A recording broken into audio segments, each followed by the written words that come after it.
my going back to pet peeves, it's kind of Hmm. mindset, but it's also pet peeves. It's a duality here, Hmm. is ghosting.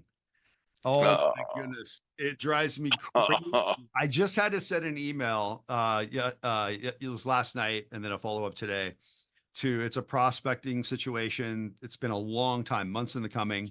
And and I'm just so frustrated. Like they won't respond. And I literally got to the point because you know how it is. At first you want to be professional and you want to do your follow-up. And then after Mhm. like the seventh, eighth, ninth touch, you're beating your head up against the wall. Go, okay, what do I do now? I mean, you're at the point where you don't care anymore because it's been so many months or so many touches. Mhm. And I basically came to the point. I wish I had my email. I'd read you the language patterns, but basically, it is of the professional written, of course, of the phrase that, hey, I'm a big boy. No's okay. Okay, I'm okay. Literally, I've done this many, many years. If it's not a good fit, the budgets, whatever it is, it's just saying no, it's okay. Mhm. Right. And I hadn't said that to this point. All my touches have been in the spirit of follow up, even though I don't love those words like checking in, following Mhm. up. Those are bad sales words, right? But in the spirit of follow up, I'm still not getting that response. So ghosting is one of my biggest pet peeves because to me, the ultimate having a tough conversation is two human beings. And I Mhm. use the word true up. It's just a true up. Hey, Mike, love your proposal. Your fees are high. We don't like your model, your philosophy. We're going to go a different direction. Mhm. Cool. Thank you. Thank you for just telling me no. It kind of reminds me of that movie, Jim Carrey, The Yes Man, right? There was such a Yeah. good feeling about him saying yes to everybody. Mhm. But there's been this movement. I don't know if it's COVID or the last 5 years. I've seen there's seminars where it's the opposite. Say Mhm. no. Just say, nope, I can't do that. I'm sorry. I can't make that appointment. Nope, I can't meet you for that event on Friday. I got my family. Because if you're so used to saying yes all the time and you're always trying to be there for everybody and be all things to all people, which you and I both know you can't do, sometimes you just got to say no. And you just got to say it's just not going to work. So I'm just Mhm. curious your take on ghosting because I know we've talked about this. What's your take on that and how do you handle it? You know how I feel about ghosting.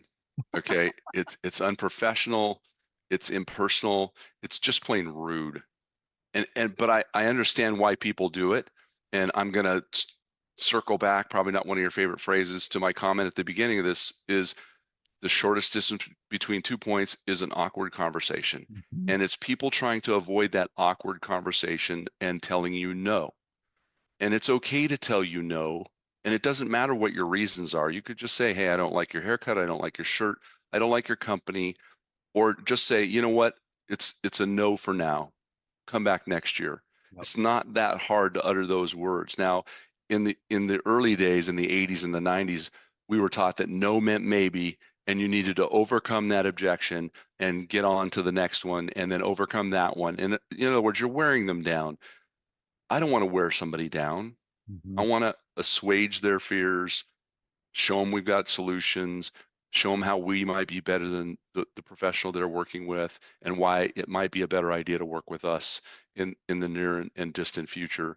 So how do I feel about ghosting? After we go to all that hard work, they've put us through our paces, we've made a proposal, and then we don't hear anything.